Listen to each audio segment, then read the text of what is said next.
Kanina guys, ang init dito. Ngayon, umulan na naman guys.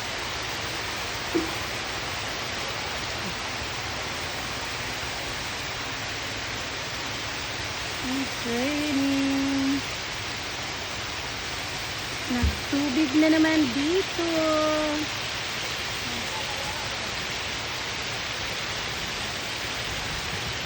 This is in Santa Catalina. Wow, yung ano ko na very healthy yung plant ko guys. This is rubber tree. Kasi pala ang rubber tree pag may tubig.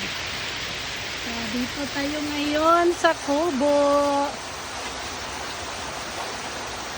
Sa Kubo guys, ang ano dito, cold.